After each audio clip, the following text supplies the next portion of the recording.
નમસ્કાર વિદ્યાર્થી મિત્રો, વીએનએસ જીવ એફવાય બીએ સેમિસ્ટર 2માં જેમનો વિષય ઇતિહાસ મેજર અથવા માઇનરમાં છે તેવા વિદ્યાર્થીઓ માટે પેપર નંબર 4 ભારતનો ઇતિહાસ સમકાલીન પ્રવાહોમાં ટૂંકા એટલે કે 2 ગુણના પ્રશ્નો આજે આપણે વિડીયોમાં જોઈશું. પહેલો પ્રશ્ન, જયપ્રકાશ નારાયણનો પરિચય આપો. તો જયપ્રકાશ નારાયણનો જન્મ ઈસવીસન 1902માં થયો હતો. તેઓ લોકનાયક તરીકે જાણીતા હતા. તેઓ એક સ્વતંત્રતા સેનાની અને સમાજવાદી નેતા હતા. ભારત છોડો આંદોલન દરમિયાન તેઓ અગ્રણી નેતા તરીકે ઉભરી આવ્યા હતા. ભારતમાં કોંગ્રેસ સોશિયલિસ્ટ પાર્ટીની સ્થાપનામાં તેમની મુખ્ય ભૂમિકા હતી. કટોકટી દરમિયાન લોકશાહીના રક્ષણ માટે તેમણે જેલવાસ પણ ભોગવ્યો હતો. 1974માં અમદાવાદની એલડી એન્જિનિયરિંગ કોલેજના વિદ્યાર્થીઓએ ફૂડ બિલના વધેલા ભાવ સામે આંદોલન કર્યું હતું, જેમાં જેપી નારાયણે વિદ્યાર્થીઓનો સાથ આપ્યો હતો અને નવનિર્માણ આંદોલનની શરૂઆત કરી હતી. અને ભારત સરકારે ઈસવીસન 1999માં તેમને ભારત રત્ન એવોર્ડથી સન્માનિત પણ કર્યા હતા. બીજો પ્રશ્ન, ઇન્દિરા ગાંધીનો જન્મ ક્યાં અને ક્યારે થયો હતો? તો ભારતના પ્રથમ મહિલા વડાપ્રધાન ઇન્દિરા ગાંધીનો જન્મ 19 નવેમ્બર 1917ના રોજ ઉત્તર પ્રદેશના પ્રયાગરાજમાં થયો હતો. ત્યારબાદ ત્રીજો પ્રશ્ન, ઓપરેશન બ્લેકબોર્ડ શું છે? તો ઓપરેશન બ્લેકબોર્ડ એ ભારત સરકાર દ્વારા શરૂ કરવામાં આવેલ ઈસવીસન 1987માં એક મહત્વપૂર્ણ શૈક્ષણિક આયોજન છે, જે અંતર્ગત જેનો મુખ્ય હેતુ એ હતો કે દેશની તમામ પ્રાથમિક શાળાઓમાં શિક્ષકો માટે તાલીમ શરૂ કરવામાં આવે, બાળકોને ઉદ્યોગ અને સ્વાધ્યાય માટે શિક્ષણ અપાય, રચનાત્મક શક્તિ ખીલે, બાળકોમાં કલ્પના શક્તિ વધે, તેમની અભ્યાસમાં રુચિ વધે તથા પાયાની જરૂરિયાતો દરેક બાળકને અને શિક્ષકને મળી રહે, ઉપરાંત તેમની ગુણવત્તા સુધરે, તે ઓપરેશન બ્લેકબોર્ડનો મુખ્ય હેતુ હતો. ચોથો પ્રશ્ન, અયોધ્યામાં રામ મંદિર બાબરના કયા લશ્કરી અધિકારીએ તોડી નાખ્યું હતું અને ક્યારે? તો અયોધ્યાનું રામ મંદિર મુઘલ શાસક બાબરના સેનાપતિ મીર બાકીએ ઈસવીસન 1528માં તોડી નાખ્યું હતું અને જે મંદિર પ્રાચીન કાળમાં ઉજ્જૈનના સમ્રાટ વિક્રમાદિત્યએ બંધાવ્યું હતું. પાંચમો પ્રશ્ન, 370ની કલમ ક્યારે અને કયા રાષ્ટ્રીય પક્ષે હટાવી?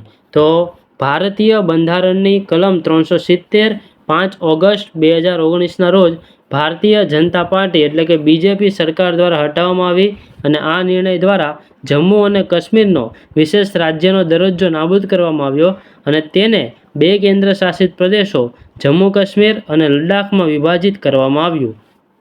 છઠ્ઠો પ્રશ્ન, ડૉક્ટર મનમોહન સિંઘે સંચાર ક્ષેત્રે શું કાર્ય કર્યું? તો ડૉક્ટર મનમોહન સિંઘના કાર્યકાળ દરમિયાન 1994ની ટેલિકોમ નીતિ ઘડવામાં આવી હતી, જેણે સંચાર સેવાઓમાં ખાનગી સ્પર્ધાને મંજૂરી આપી હતી અને તેમના વડાપ્રધાનના શાસનકાળ દરમિયાન 2011માં તેમણે સમગ્ર ભારતમાં મોબાઈલ નંબર પોર્ટેબિલિટી સેવાની શરૂઆત કરી હતી, જેનાથી ગ્રાહકોને પોતાના નંબર બદલ્યા વગર કંપની બદલવાની સ્વતંત્રતા મળી હતી અને તેમના સમયકાળમાં આધાર અને ડિજિટલ બેન્કિંગ માટેના માળખાકીય પાયા પણ તૈયાર કરવામાં આવ્યા હતા. સાતમો પ્રશ્ન, વિનોબા ભાવેએ કયા કયા પુસ્તકોનું સર્જન કર્યું છે?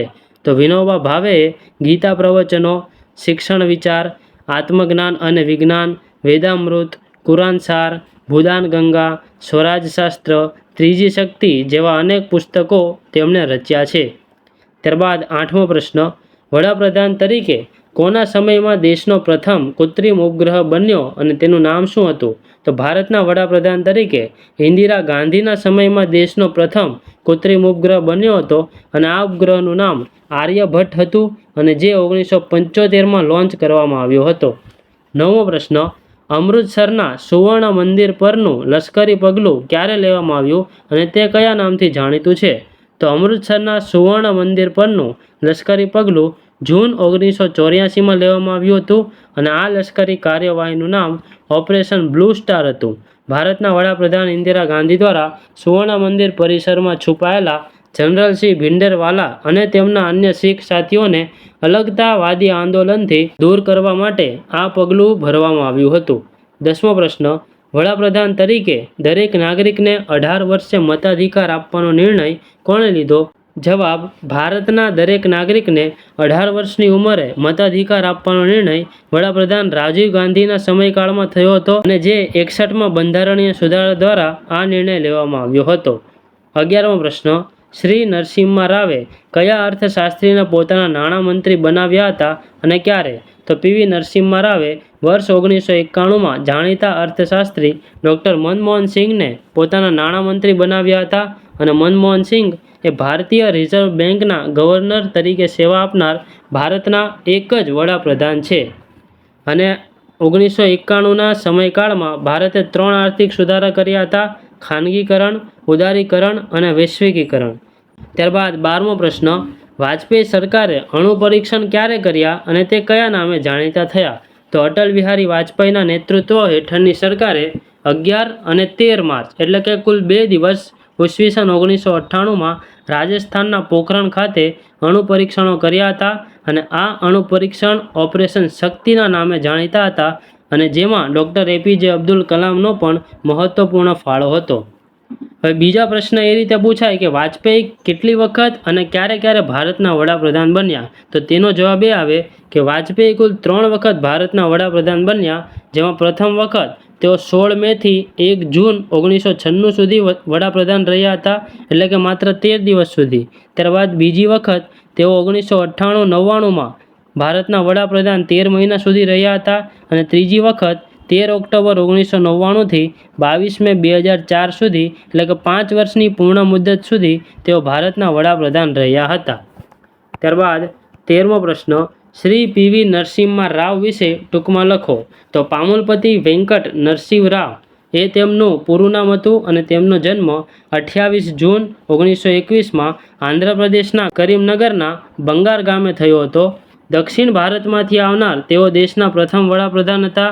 તેઓ ઇન્દિરા ગાંધી અને રાજીવ ગાંધીની સરકારમાં ગૃહપ્રધાન, વિદેશ મંત્રી, સંરક્ષણ મંત્રી અને ઉદ્યોગ મંત્રી પણ રહી ચૂક્યા હતા અને ઈસવીસન 1991માં તેઓએ ભારતના વડાપ્રધાન બન્યા ત્યારે દેશની આર્થિક સ્થિતિ ખરાબ હતી, માટે અર્થશાસ્ત્રી ડૉક્ટર મનમોહન સિંઘને નાણાપ્રધાન બનાવ્યા અને પરિણામે દેશના આર્થિક સુધાર થયા અને દેશે 8મી પંચવર્ષીય યોજનામાં વિકાસ દર 6.8% જેટલો નોંધાયો હતો અને તેમના જ સમયકાળ દરમિયાન ભારતના બંધારણમાં 73મો સુધારો જે પંચાયતી રાજ અંગેનો હતો અને 74મો સુધારો જે શહેરી સ્થાનિક સરકાર અંગેનો હતો. આ બંને સુધારા પીવી નરસિમ્હા રાવની સરકારમાં કરવામાં આવ્યા હતા અને આર્થિક સુધારાના જનક તરીકે જો કોઈ વડાપ્રધાન જાણીતા હોય તો તે પીવી નરસિમ્હા રાવ હતા અને તેમનું અવસાન 23 ડિસેમ્બર 2004ના દિવસે થયું હતું. 14મો પ્રશ્ન: સુષ્મા સ્વરાજની 2 નોંધપાત્ર કામગીરી જણાવો. તો સુષ્મા સ્વરાજ ભારતના વિદેશ મંત્રી હતા 2014માં, ત્યારે તેમની નોંધપાત્ર કામગીરીઓમાં પહેલી 2015માં યમન સંકટ દરમિયાન તેમણે ઓપરેશન રાહતનું સફળતાપૂર્વક સંચાલન કર્યું હતું, જેમાં 4600 જેટલા ભારતીયોને તેમણે સુરક્ષિત બહાર કાઢ્યા હતા.